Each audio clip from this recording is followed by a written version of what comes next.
नमस्कार, माखड़ा पंचनामा में आप सभी का स्वागत है। मैं हूं सुमित और आज का दिन एक चॉपी सेशन कह सकते हैं, फाइनेंशियल एक्सपायरी का दिन। और भारतीय बाजारों में क्यूज नेगेटिव साइड पे थे, अंतर्राष्ट्रीय बाजारों के संकेत कमजोर थे, जिसकी तर्ज पे अनुमान था कि डीप कट मार्केट्स में देखने को मिलेगा।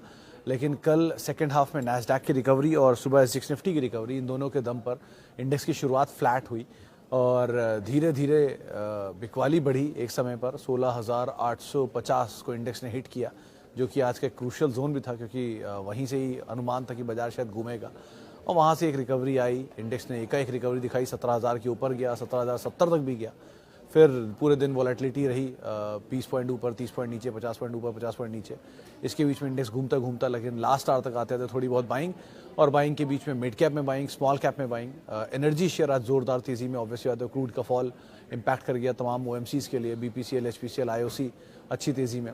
इसके अलावा आज पेंट शेयरों में दोबारा खरीदारी, तो एशियन पेंट जैसे दिग्गज शेयर आज फिर बढ़िया तेजी में रहे। इसके अलावा आज सेलेक्टिव रियल स्टेट स्पेस में कुछ खरीदारी देखने को मिल रही थी, selective mid cap, small cap में खरीदारी थी। कैश मार्केट के शेयरों में आपको मूव दिखाई पड़ेगा, निफ्टी बैंक के शेयरों में मूव दिखाई पड़ेगा। लेकिन बहुत बड़ा कोई फायरवर्क नहीं था, बहुत बड़ा कोई डैमेज नहीं था, कोई सीवियर कट नहीं था, लेकिन एक सीवियर वॉलेटिलिटी आज मार्केट्स में ज़रूर देखने को मिली। सॉन्ग तेज़ी के, सॉन्ग मंदी के दोनों दिखा दिए। तो ट्रेडर्स डिलाइट इसे कहते हैं आमतौर पे, जहाँ पे लॉन्ग करने वाले, शॉर्ट करने वाले दोनों के लिए अच्छी ट्रिगर रहता है। लेकिन ऑप्शंस राइटर्स के लिए दोनों तरफ नुकसान होता है। कॉल राइटिंग वाले और पुट राइटिंग वाले दोनों की प्रीमियम को बाजार खाता है। सो अलग अलग तरीके से मार्केट आप देख सकते हो, और ट्रेडर्स के साथ साथ इन्वेस्टर्स के लिए डिलाइट चल ही रहा है, क्योंकि वहाँ तो ऑलरेडी बाजार में इतनी अच्छी करेक्शन है कि आपको बढ़िया शेयर मिल ही रहे हैं साल के लोस के आसपास। अगर आपका एपेटाइट अलाउ करता है, अगर आपके पास पूंजी है निवेश लायक, और अगर आपके एसआईपी में दम है, आप एसआईपी कर सकते हो, तो आपको कोई दिक्कत नहीं होनी चाहिए फिर तो इस तरह से आप देख सकते हो मार्केट को। 2.5% नीचे आज रहा मेटल इंडेक्स, जहाँ पर सीवियर कट था, क्योंकि वो मेटल के प्राइसेस टूटे, तो उसका इम्पैक्ट वहाँ पर देखने को मिला। और फार्मा में एक और ऐसा दिन जबकि बाइंग देखने को मिली, वैसे भी सब्सटेंशियली फॉल ये पूरा। दोस्तों, अगर आप बाजार में अपना पैसा इन्वेस्ट करना चाहते हैं तो अभी जुड़े एंजल ब्रोकिंग के साथ में, क्योंकि यहां आपको मिलती है एक अच्छी एडवाइस और भरोसेमंद सर्विस, और यहां अकाउंट ओपन करना भी है बिल्कुल फ्री ऑफ कॉस्ट। तो आज ही जुड़े एंजल ब्रोकिंग के साथ में, अकाउंट ओपनिंग लिंक डिस्क्रिप्शन में है, आज ही अपना अकाउंट ओपन कराएं। पेस दिखा चुका है, तो सब्सटेंशियल फॉल के बाद बाइंग है। न्यूज़ फ्लोज में आज मदरसन में ब्लॉक डील था, 10% टूटा हो शेयर, 3-3.5% इक्विटी सुमितोमो ने बेची है उसमें अपनी। इसके अलावा पतंजलि, जहां पर अनुमान भी लगाया जा रहा था कि 6-7% जो प्रमोटरी इक्विटी कभी ना कभी बिकनी है, वो बिकी नहीं, लेकिन फ्रीज ज़रूर हो गई। फ्रीज होने की वजह से आज शेयर टूटता हुआ दिखाई पड़ा। लाइकवाइज आज अदानी समूह के शेयरों में मिला जुला सा रुझान था, कभी फ्लैट, कुछ पॉजिटिव कुछ नेगेटिव। और रियल्टी में बाइंग, पीएससी इंडेक्स में बाइंग, फार्मा में बाइंग, कुछ ऐसे नाम थे जो कि आज खरीदारी में कामकाज कर रहे थे, जिनके लिए क्रूड एज ए डेरिवेटिव था, उनके लिए एक अच्छे ट्रिगर के तौर पे बाजार में आज कामकाज होता हुआ दिखाई पड़ा। अब शुरुआत करता हूं कुछ सवाल जवाब के सिलसिले की, और पहला सवाल अपने साथ शामिल कर लेता हूं जो मेरे पास आया है। Okay, new entry for Asian Paints, Reliance Industries, Hero MotoCorp and CDSL.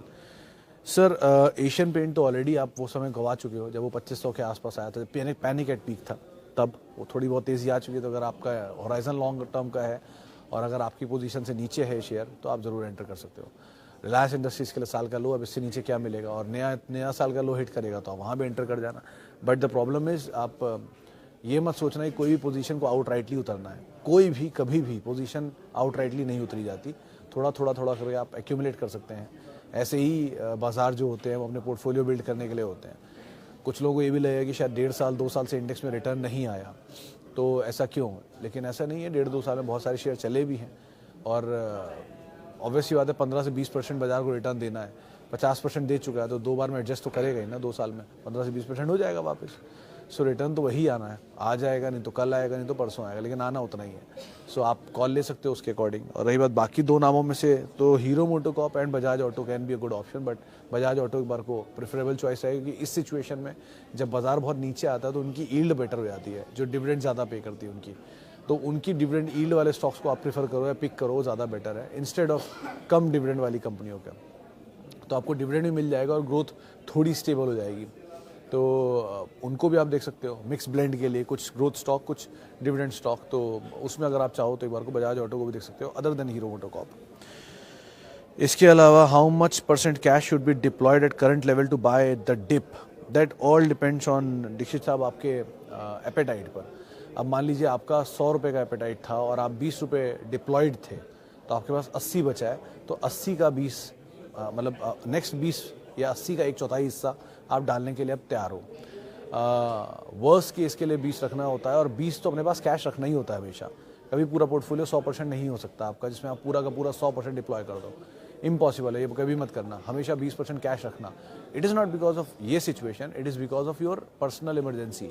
कभी ज़रूरत पड़ गई कुछ लाइफ में, तो आप शेयर थोड़ा ना बेचोगे या शेयर बेचने का वेट थोड़ा ना करोगे, वो 20% कैश निकाल के यूज़ कर लेना। लेकिन अदरवाइज आपके पूरे पोर्टफोलियो का 4 लाख का पोर्टफोलियो है, तो आप 1 लाख या ले चुके हो या 4 लाख ले रखा है, 4 लाख और है आपके पास लगाने के लिए, तो उसका 1 लाख अभी लगा सकते हो, 1.5 लाख लगा सकते हो। आपको लगता है कि नहीं कुछ अच्छी क्वालिटी के शेयर मिल रहे हैं, अभी 2 लाख भी लगा सकते हो। सब कुछ देखिए, ये कोई ऐसा फिक्स्ड रेट नहीं है, फिक्स कोई तरीका नहीं होता इन्वेस्टमेंट का। सबकी अपनी परेशानियों के हिसाब से, सबकी अपनी ज़रूरतों के हिसाब से, सबके अपने रिस्क एपेटाइट के हिसाब से वो निवेश करते हैं। कल ही किसी से एक मजाक में बात हुई थी, बाज़ार का जानकार था, तो उनसे मैंने पूछा था ये बात कि कितना बाज़ार में अभी रिस्क लग रहा है, क्या पैसा डालना चाहिए।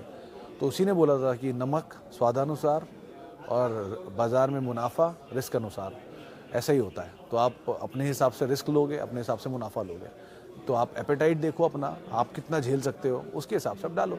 अगर आपको लगता है कि नहीं, आपको कोई डर नहीं है, रिलायंस बंद नहीं हो रही है, HDFC बैंक बंद नहीं हो रहा, TCS बंद नहीं हो रहे, इन्फोसिस बंद नहीं हो रहे, एशियन पेंट बंद नहीं हो रहे, तो आप एंटर कर जाओ। इसी चैट लाइन पर जब मैं यूट्यूब में वीडियो देखता था, या अपनी वीडियो के नीचे कमेंट आते थे कि एशियन पेंट लेने लायक नहीं बचा है, ख़त्म हो जाएगी कंपनी। कहाँ गया एशियन पेंट का ख़त्म होना? 2 दिन के अंदर ही 7% चल गया। या कहाँ गए वो BPCL HPCL के मोमेंटम। सो मार्केट में हमेशा रिवॉर्ड आता है if you go for risk. तो कुछ दिन रुकिए, फार्मा वैसे दिखाई पड़ेगा चलता हुआ, कुछ दिन बाद IT वैसे दिखाई पड़ेगा चलता हुआ। लाइकवाइज टाइम ले सकता है, उनकी अपनी इश्यूज़ कंसर्न्स रहते हैं, लेकिन आपको बस ये लगता है कि उस टाइम को आप यूटिलाइज़ कर लो कि नीचे मिल जाए शेयर तो मैं दोबारा ख़रीद लूँ, ऊपर बेच दूँ। तो वो आपके पास प्रोबेबिलिटी है कि आप टॉप पर बेच भी गए और आप बॉटम में ले भी गए। ये प्रोबेबिलिटी में आप कितना सटीक बैठते हो हर बार, इसकी इम्पॉसिबल ही दिखती है। तो क्योंकि आज तक तो ऐसा मिला नहीं कोई जैसा कर पाए। सो बेटर है थोड़ा थोड़ा लेते रहो, फॉल मिल रहा है, आराम से शेयर लो।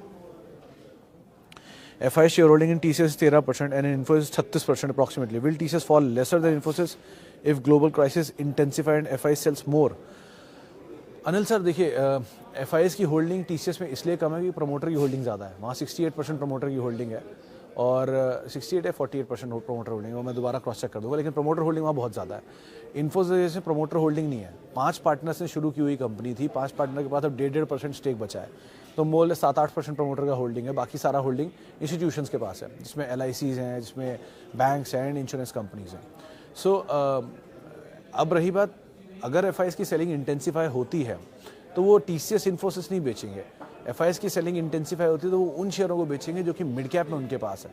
लार्ज कैप के एसेट में HDFC bank are FIs delight, या DV slab was FIs delight, या Bajaj finance is FIs delight. इनको पहले बेचा जाता है इंस्टेड ऑफ IT। और IT को टूटने की वजह FIs नहीं है, IT की टूटने की वजह अमेरिकन मंदी है। अगर मान लीजिए US में प्रॉब्लम आ रहा है, क्राइसिस है, SVB का फॉल आउट होता है, तो SVB के फॉल आउट की वजह से वो बैंक्स जो कि IT कंपनीज जो कि SVB को फाइनेंशियल सर्विसेज प्रोवाइड कराती थी, उनमें टर्मोइल आएगा। और वो अगर स्प्रेड आउट होता है पूरे UK और पूरे US में, तो जितनी कंपनियां, जितने IT कंपनियां उनको सर्विसेज प्रोवाइड कराती है, उनके ऊपर इम्पैक्ट आएगा। हर IT कंपनी का 60% हिस्सा US और 20 से 22% हिस्सा यूरोप से आता है, मोटा मोटा, कुछ का अलग अलग केस होता है। लेकिन आप ये मान लीजिए कि करीब 70 से 80% हिस्सा इन दोनों इकोनॉमीज से आता है। तो वहाँ कोई भी टर्मोइल आएगा तो इनके इम्पैक्ट आएगा इनके रेवेन्यूज़ के ऊपर। बट ये इम्पैक्ट को ये लोग मिटिगेट करना हमसे बेहतर जानते हैं। आप TCS की मैनेजमेंट को नहीं बता सकते ना कि US में मंदी है, उनको हमसे पहले पता है और हमसे ज़्यादा पता है। तो हम उनके प्राइस को देख के उनकी मंदी को असरटेन कर रहे हैं, प्रॉफिट को देख के नहीं। अब उनके प्रॉफिट को देख के मंदी असरटेन करने लग गए तो बात अलग है, लेकिन अगर प्राइस को देख के कर रहे हैं तो मत समझ करिए, क्योंकि EPS 2 क्वार्टर में बढ़कर आ गई तो प्राइस अपने आप ही एडजस्ट हो जाएगा उसके हिसाब से। आप प्रॉफिट देख के इन्वेस्ट करिए, प्राइस देख के नहीं। प्राइस देख के ट्रेडर ट्रेड करते हैं, इन्वेस्ट करते हैं बिजनेस और प्रॉफिट देख के इन्वेस्टर। तो इन्वेस्टर हैं तो प्राइस, प्रॉफिट फंडामेंटल, ट्रेडर हैं तो आपके लिए सिर्फ प्राइस ही आपके लिए रिलेवेंट है। उसमें तो ये भी मतलब नहीं पड़ता। कितने ट्रेडरों को मैं जानता हूँ जिनको ये भी नहीं पता होता कि रिलायंस करती क्या है। उनको रिलायंस का भाव देखने लगता है वो ले लेते हैं, बेचने लगता है बेच देते हैं, उन्हें मतलब ही नहीं पड़ता इस चीज़ से कि वो कंपनी क्या करती है। सो एक चीज़ ही बनेंगे आप, इन्वेस्टर बन गए तो फिर आप ट्रेडर की तरह मत सोचिए, और ट्रेडर हैं अगर तो आप इन्वेस्टर वाले भाव या फंडामेंटल मत जाइए। फिर आप भाव देखिए, स्टॉप लॉस देखिए, पोजीशन ट्रिगर ही निकल जाइए, आपको ही कॉल लेना उसके हिसाब से। बट ये दोनों चीज़ों में एफआईएस का होल्डिंग ज़्यादा इसलिए दिखता है कि वहाँ प्रमोटर का होल्डिंग नहीं है, और प्रमोटर का होल्डिंग क्योंकि TCS is owned by Tata Sons, Infosys owned by major funds and institution companies. So accordingly आपको कॉल लेना, इन दोनों को एप्पल टू एप्पल कंपेरिजन नहीं है सो फार। मदरसन सुमी पर व्यू, सौरभ सर एक ही व्यू पहले भी था और आज भी है कि बहुत ज़्यादा चला हुआ शेयर है, बहुत ही ज़्यादा चला हुआ शेयर है, बहुत नहीं बहुत ज़्यादा चला हुआ शेयर है, क्योंकि 13 बोनस और 2 स्प्लिट ये दे चुका है अब तक। 1993 में इसका आईपीओ आया था, तब से लेके अब तक, यानी करीब 10,000 रुपया इन्वेस्टेड इस समवेयर अराउंड 200-300 करोड़ रुपए। तो इस तरह की तेज़ी के बाद आज अगर आप इसको फिजल आउट होते हुए देख रहे हैं, टूटते हुए देख भी रहे हैं, तो कोई हैरत नहीं होगी, कोई इतना बड़ा मतलब इशू नहीं है। बस एक ही चीज़ है जो मुझे हमेशा एस्टॉनिश करती है इस कंपनी के साथ, कि इस तरह की इक्विटी डाइल्यूशन को ये हमेशा से एडजस्ट करते आ रहे हैं। एज इन नए एक्विजिशन कर लेते हैं, ईपीएस बढ़ जाती है, बाजार सपोर्ट कर देता है। सो ये सालों से हो रहा है, तो मे बी अभी भी सपोर्ट कर जाए, बट मतलब इस तरह की तेज़ी के बाद उस तरह की तेज़ी एक्सपेक्ट करना वापस, ये थोड़ा सा ज़्यादा हो जाएगा।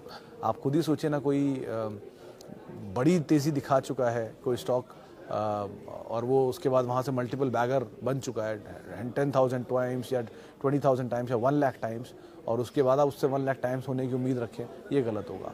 तो ये थोड़ा ज़्यादा है, इसलिए थोड़ा कॉशियसली ऑप्टिमिस्टिक अप्रोच रखिएगा। यहाँ पर कोई भी मोमेंटम मिलता रहा, पैसा बनता रहा, निकलते रहिए, ज़्यादा बेटर है। Can we see rebounds in IEX in upcoming summer season, what to do in Patanjali? नहीं सर, पहली चीज़ आईएक्स के केस में बड़ा कंसोलिडेशन हुआ है, तो चांस तो है कि चलना चाहिए। मतलब ये तो मान सकते हो कि आप चलना चाहिए या नहीं चाहिए, लेकिन टूटना कम चाहिए यहाँ से, इसकी प्रोबेबिलिटी तो दिख रही है। सो आप एक बार को बने रह सकते हो। रही बात पतंजलि में, एक इंटरेस्टिंग इवेंट्स की सीरीज़ है। पहला, इनको दिसंबर तक अपनी पब्लिक शेयर होल्डिंग जो इनके प्रमोटर की 81% है, उसे घटा के 75% करनी है। सिवाय सरकारी कंपनियों के सबको ये नियमों का मानना होता है, कोई उल्लंघन नहीं कर सकता कि 75% प्रमोटर की होल्डिंग लानी होती है। तो पतंजलि के पास दिसंबर तक का टाइम था, उन्होंने नहीं किया तो पेनल्टी लगती है, वो पेनल्टी कोई पे कर रहे होंगे। तो एक्सचेंज ने उनकी एडिशनल जो होल्डिंग थी 7% की, उसे फ्रीज कर लिया। अब उनको हर हाल में उसको छुड़वाने के लिए ओएफएस लाना पड़ेगा। तो कंपनी ने बात मेंशन करी कि ओएफएस से विचार कर रहे हैं, करेंगे।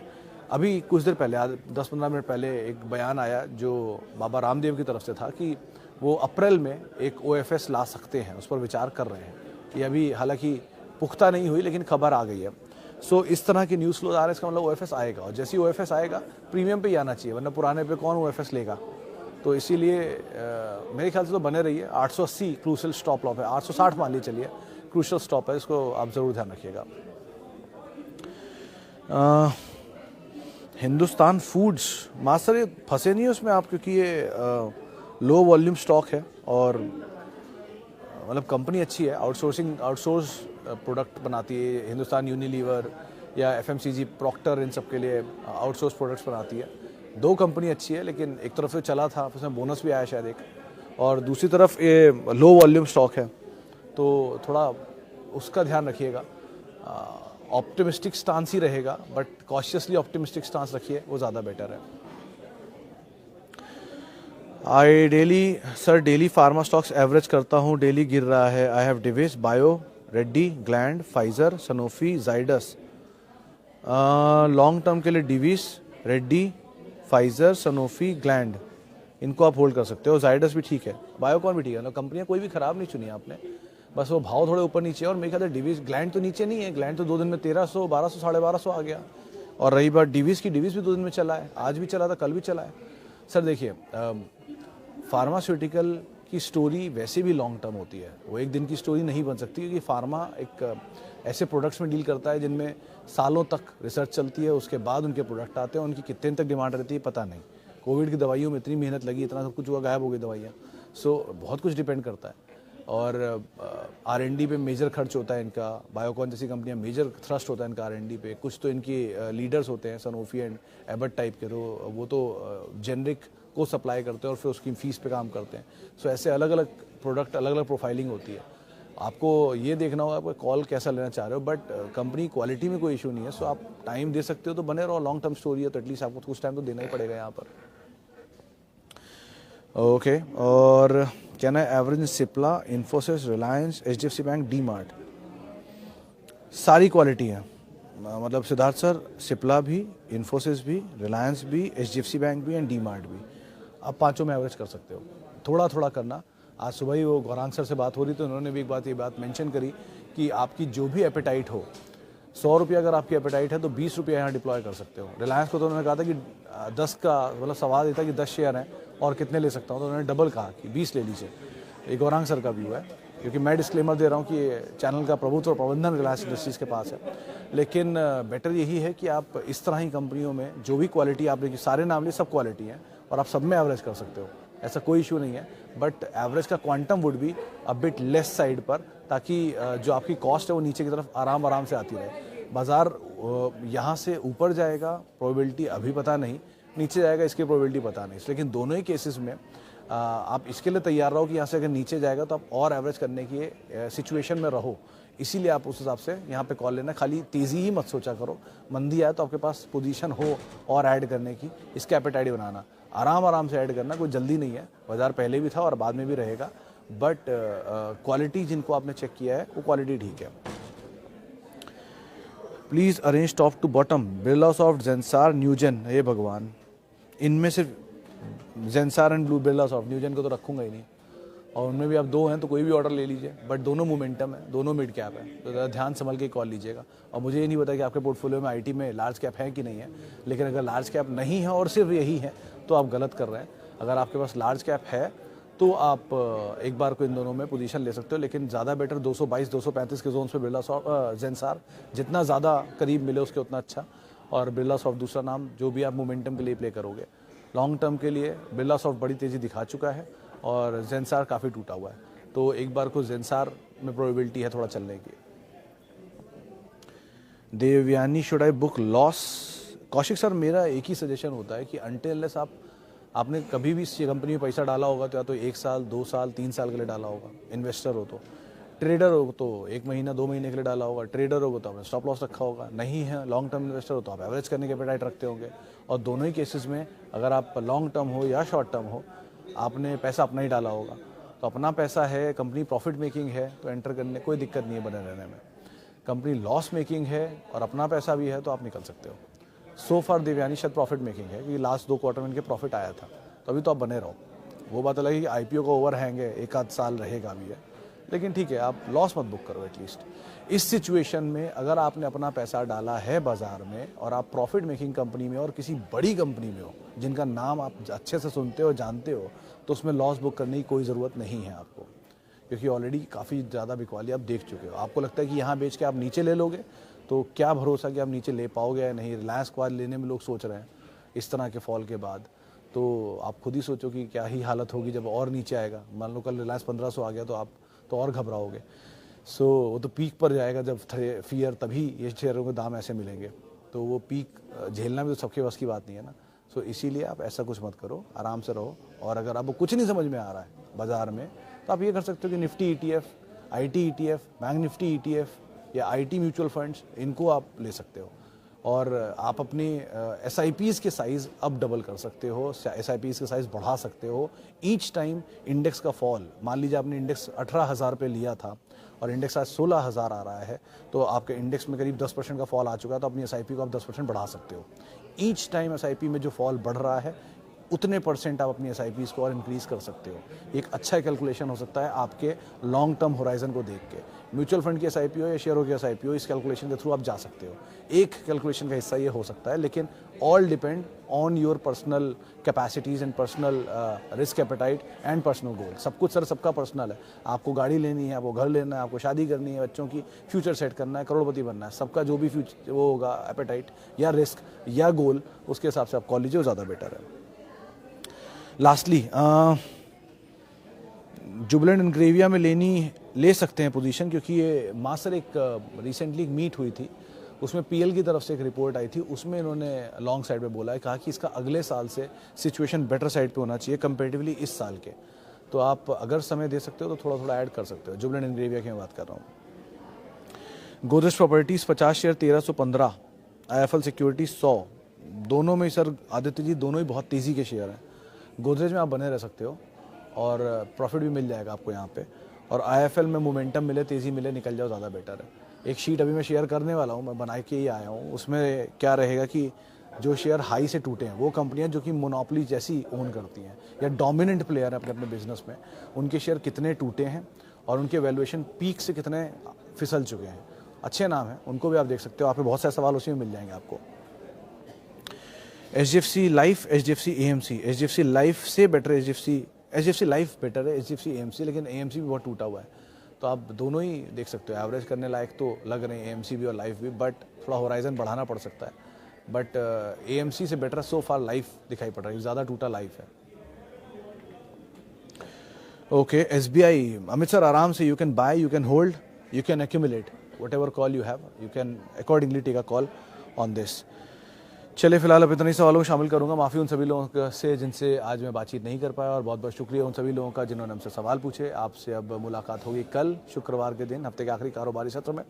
और फिर वही बात, अगर बाजार टूट रहा है और आप कुछ नहीं कर सकते हो तो गो फॉर निफ्टी ETF, किसी भी म्यूचुअल फंड में, IT ETF, बैंकिंग ETF, इनके अंदर आप निवेश जरूर कर सकते हैं।